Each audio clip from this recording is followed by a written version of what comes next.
para a gente ver. Como a gente vai focar nessas duas doenças, essa função, como é que dá a medula, como é que dá o movimento e onde essas doenças atacam. Que legal, doutor. Isso o que é que a gente consegue ver aqui? Aqui a gente consegue ver a medula e aqui a gente consegue ver os nervos.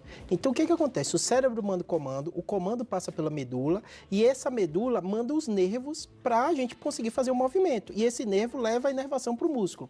Para quem não é da área de medicina, você vê uma pessoa sem mexer o braço e fala assim, não está mexendo o braço. Só que você não sabe se é no cérebro, se é na medula ou nos nervos. Essas duas doenças, tanto a AME como a esclerose lateral amiotrófica, você tem um problema justamente nessa inervação do músculo. Então, a pessoa para o movimento dela, porque o músculo não está recebendo o devido estímulo por ter uma doença que afeta o nervo, o neurônio motor. Que interessante. Então, doutor, o que é esclerose? Perfeito. A esclerose, a gente tem dois tipos, né? Tem a esclerose múltipla, que a gente já falou outras vezes em outro programa, e agora a gente vai falar da esclerose lateral amiotrófica. É o que? Uma doença que geralmente acomete um pouquinho mais homem do que mulher, acima dos 50 anos de idade, a idade média, começa os neurônios morrerem. A gente não sabe explicar direito o que acontece. Não tem causa, doutor? Não tem uma causa tão definida, né? E é uma doença muito frequente, a gente vê com frequência. E o que é muito traumatizante, né? Porque a pessoa vai perdendo o movimento e o cérebro, a cognição, o resto das coisas está perfeito. Tem um caso clássico dessa doença, do Stephen Hawking, né? Que ganhou prêmios e prêmios da física, né? Ele teve uma forma rara que começou jovem ainda, com 20 e poucos anos, né? Mas a maioria com 50 anos. E o cérebro dele estava perfeito. Ele não conseguia andar, chegou um momento que ele não conseguia ter força para respirar. Então tem que fazer, às vezes, aquela traqueostomia. E é uma doença que a gente ainda evoluiu pouco. A gente sabe muita coisa da doença, né, do funcionamento, mas o tratamento, a gente tem poucos tratamentos que a gente consegue dizer assim, ó, encerrou ou parou, curou a doença, a gente não tem. Mas tem alguns que conseguem controlar um pouco a doença. E doutor, como que a gente consegue sentir, por exemplo, os primeiros sintomas de que isso pode piorar? Perfeito. É uma doença que o clássico dela é fraqueza muscular.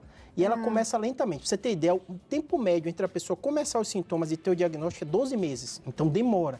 A pessoa começa, os objetos caírem da mão, começa a tropeçar, às vezes tem engasgos mais frequentes. Então os sintomas eles vão progredindo, né? Tem algumas formas, são formas que têm problemas respiratórios inicialmente, mas a mais comum é essa da motricidade. Então a pessoa está sentindo, eu estou fraca, o que é que está acontecendo comigo, né? Só que a gente médico, né, tem doença que o diagnóstico não é tão simples. Ela tem critérios diagnósticos que envolvem a história clínica, envolve exames, envolve eletroneuromiografia, mas algumas vezes eu até explico para o paciente que isso é confuso, mas é assim, algumas doenças ela precisa do fator tempo.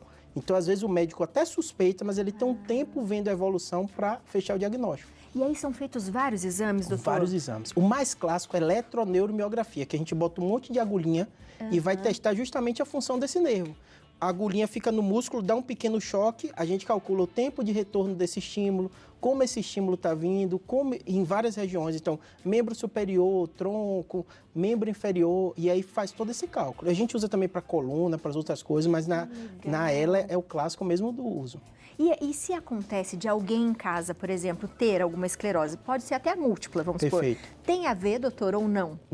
É curioso que assim, no caso da ELA, o fator genético, história familiar, é muito baixo a incidência. Mais de 90 e poucos % das vezes é esporádico. Tem até um artigo que eu acho bem interessante, assim, é forte, mas é verdade isso, ele chama o fator azar. Por que o fator azar? Porque não é o que você fez, né? Por isso que a gente vê tão pouca campanha de prevenção ou de evite, porque a gente não sabe direito os fatores e são mutações. Então, às vezes, sua célula foi lá mutar e teve algum problema e a gente não sabe direito o que agir. Já na outra que a gente vai falar, da AME, não. É um fator realmente genético. Genético. A grande maioria dos casos, tem vários tipos da AME, mas a tipo 1, que é a mais comum, acomete crianças com menos de 6 meses. Aí você já vê que a faixa etária é completamente diferente. Então, a criancinha nasce normal, o pai não vê nada diferente. Daqui a pouco começa a observar que o choro está fraco demais, o sugar está muito fraco, os movimentos, demora de fixar um pouquinho a cabeça, demora de fazer alguns tipos de movimento. Aí, quando vai se investigar, o médico, quando suspeita, ele faz o teste genético, porque ele vai lá no genoma, o teste, e vê que a pessoa tem uma mutação no gene. E aí, normalmente, é porque recebeu parte do pai ou parte da mãe que tem uma mutação, mas não expressava a doença, porque ela tem que ter as duas formas recessivas para expressar, e aí a criança teve. A gente tem uma ilustração aqui, é isso? Perfeito. O que está mostrando essa ilustração, doutor? Aí está justamente isso, né? Eu gosto de dizer para o paciente, é como se fosse uma fiação. O cérebro manda o comando, isso passa pela medula que ele está mostrando ali, e esses fiozinhos roxos são os nervos. Então, a gente tem mais de quilômetro desse fiozinho roxo. Então, você vê que quem dá mesmo comando para o músculo é justamente os nervos. E, doutor, o senhor está falando que pode ser metade ou da mãe ou do pai. Isso, não. No parto, quando a mulher está gestante, por exemplo, é possível a gente verificar ou diagnosticar antes ou não, doutor? Seria até possível. O que acontece? Tem algumas doenças, eu estava até conversando no bastidor, que é tão difícil quando a gente fala em questão financeira, em dinheiro, mas é verdade. Eu como médico, o meu compromisso é com a verdade. Então, assim, para você ter ideia, nos Estados Unidos, eles já incluem o teste do pezinho assim que o bebê nasce e vê se a criança tem. Por quê? Imagine se a criança não começa a ter lesão de nervo e o médico dá o tratamento bem precoce, essa criança vai desenvolver muito bem. Aqui no Brasil, o que acontece? Não está incluído no SUS. Tem até um debate, os políticos até, é bem organizado até a Associação Brasileira, muitos políticos estão focados em doenças raras, incluindo um teste que é relativamente barato, nos Estados Unidos acho que custam $3, incluir no SUS. É 1 a cada 10 mil nascimentos, então é muita criança que pode ter isso, né? E aí você descobre, já com essa mutação, vendo que essa criança vai ter isso, você começa a dar medicação. E aí vem o segundo problema, né? Que o Brasil é tudo grande, né? Então incluir todos os testes, isso eu sei que estão falando de muito dinheiro, né? E além disso, o tratamento. Tanto que saiu muita matéria, não sei se você chegou a ver, o tratamento mais caro do mundo. Do mundo. Do mundo. Que quando a criança, quando é descoberto, doutor, é possível descobrir dele recém-nascido? É possível. O ideal é isso, antes do sintoma. Tanto que eu estou falando do teste do pezinho, né? A criança nasce, todo bebê hoje no Brasil, meu filho nasceu, você faz o teste. Se você tiver um pouquinho mais de dinheiro e quiser, tem um pediatra que recomenda o teste expandido. O pediatra, meu filho, falou, faz, Júlio, fez o teste expandido. Então, você vê uma série de doenças genéticas que quanto antes você descobre, você pode fazer o tratamento e a criança não ter consequência. E esse da AME é uma das possibilidades, já existe o teste. E esse da AME, doutor, é aquele remédio caríssimo que a criança tem que tomar até os 2 anos? Isso. Aí, o que acontece? Com a grande revolução, o SUS já aprovou recente, tem menos de 5 anos, por uma briga e tal, o medicação, que é um dos remédios mais caros. Para você ter ideia, são remédios, da vez que eu vi, era mais de 3 milhões. Então, é muito caro mesmo, né? Só que é um remédio que você tem que aplicar na medula. Então, tem que ser em centro especializado, tudo isso. E agora surgiu um novo remédio, que até a Anvisa já aprovou, mas o SUS ainda não. Então, é uma confusão na justiça. Muita gente deve receber vaquinha online, né? Histórias disso. Por quê? É um tratamento de 12 milhões de reais. Olha o valor, são valores altíssimos. Só que o que acontece? É o primeiro tratamento na história da humanidade que faz uma mudança do gene. Então, a gente sempre falou, e eu já falei aqui várias vezes, né? Agora já é equivocado, vamos dizer assim, doença genética não tem cura. Agora já tem. Então, o que é que ele faz? Eles pegaram os vírus, olha o grau de tecnologia, parece ficção científica, né? Tira o material genético do vírus, coloca o material genético, vai aplicar no bebezinho e vai mudar o gene do bebezinho. E ele vai começar a produzir essa proteína que é SMN, que ele não produz. Então, assim, uma coisa tão revolucionária que é até estranho da gente falar, né? Porque a gente sempre falou, doença genética não tem jeito, né? Então, hoje já tem o primeiro tratamento. Só que junto com essa revolução, que era para todo mundo estar feliz, né? Veio a outra notícia triste, que é do sistema que a gente vive, que o dinheiro está aí, a gente sabe das desigualdades que tem, que é o tratamento mais caro da história, né? E aí, doutor, com esse tratamento milionário... Isso. A criança, por exemplo, se ela tem o pescocinho caidinho, ela vai voltando o movimento? Esse é outro problema, porque quanto antes você descobrir, o que é que a gente está falando? Lesão de neurônio. Então, tudo que a gente falou do tratamento é voltar a produzir a proteína. Só que se a lesão estiver estabelecida, esse é o grande debate, né? O quanto isso vai voltar? Tem muitos relatos de melhora, mas o ideal é que, o mundo ideal, né? Vamos botar assim, se descobre com o teste do pezinho o que quer que seja, encontra 1 a cada 10 mil crianças com essa alteração, antes dela começar a apresentar sintoma, dá o tratamento. Tanto que se você for ver, eu vi que você se interessa pelo tema, né? As histórias das mães das crianças como são tristes, né? Muito, doutor. Não sabia, o médico disse que era lentinha, era ela assim mesmo, eu não sabia o que estava acontecendo, ela chorava baixo. As mães ficam meses sabendo que alguma coisa não está legal no filho delas. É difícil encontrar médico especialista nisso, né? Eu estou falando sobre o tema, mas não é minha área tem que ser um neuromuscular, neuropediatra, né? E essa pessoa, ela vai receber o diagnóstico e vai fazer o tratamento. Tanto que até para prescrever esses remédios que são caríssimos, não é qualquer médico, né? Tem que ter toda uma qualificação para isso.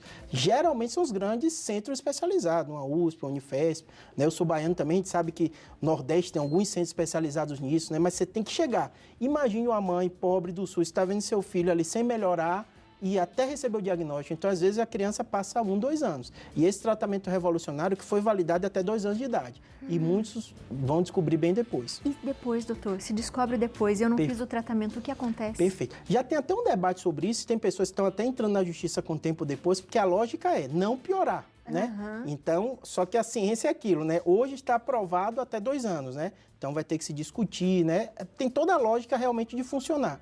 Mas ciência é ciência, né? A gente não tem achismo, né? Tem que provar, comprovar. O que está comprovado, o que está validado, o que a Anvisa autorizou aqui no Brasil, eu uso até essa faixa etária. Mas é um tema, assim, tá até falando de bastidores, é difícil até da gente falar, né? Doutor. Porque a gente fala de criança, fala de doença genética, fala de uma coisa boa, que tratamento revolucionário, mas vem colado o custo, né? E pensa assim, eu não consegui, eu descobri isso muito depois, eu moro muito longe, eu não tenho condição. Meu filho vai ficar como? Tanto que eu estava conversando bastante, alguém me perguntou, poxa, Júlia, qual o custo isso para o país? Eu fiz, por isso que eu sou médico, não sou político, né? A gente tem que falar da ciência, do ponto de vista científico é revolucionário. Como é feito, se não vai ser feito, se esse valor da farmacêutica é muito alto ou não, né? Tem um custo que ela teve de décadas de investimento, né? Mas é 12 milhões mesmo, isso aí eu não entendo. Mas dizer que funciona, que é um tratamento revolucionário, ninguém questiona. É algo realmente que veio para mudar a medicina. Doutor, eu acho que quando você vem e fala isso pra gente, eu acho que é claro para as pessoas que estão em casa, independente do que a gente conhece, de conhecimento, de como é importante o investimento na ciência e na tecnologia, né?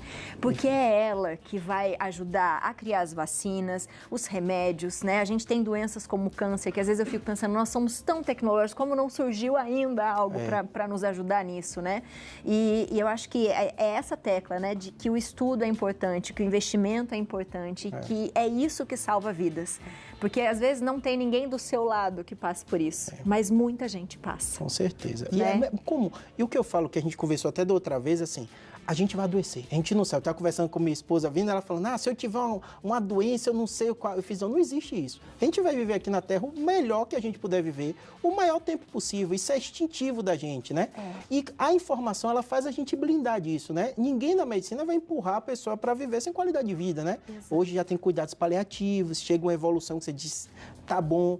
Mas o que acontece? A medicina vai evoluindo. Então eu falo que a gente está falando hoje dessas doenças que é revolucionário, daqui a 10 anos talvez já esteja incluído no SUS, esteja um tratamento tranquilo. Amém, eu acredito nisso, né? E inclusive o câncer, né? Câncer, eu lembro, comecei a faculdade lá no início dos anos 2000, passei em 99, era um negócio que as pessoas não diziam o nome. Exato. A gente ia em ambulatório, a pessoa dizia assim, eu tenho aquela doença. Hoje, quantas pessoas você conhece que tratam e curam câncer curadas, de mama? Muita gente, né? Ai, doutor, muito obrigada, viu? Obrigado. Feliz Natal. Você que também. Deus abençoe você, toda a sua família linda, viu? Obrigado. Obrigada por estar com a gente no Santa Receita. A gente gosta muito de você aqui, Obrigado, viu, doutor? Tá bom. Você de casa aproveita para seguir o doutor. Sempre tem vídeo no YouTube, ele responde tudo para vocês, ó. O telefone é o 11 99503 8838 e o 4200 2300 e no YouTube é Neurocirurgia BR. Aproveite e faz pergunta, doutor. Sempre tem vídeos incríveis lá, viu? Obrigado. Obrigada, doutor.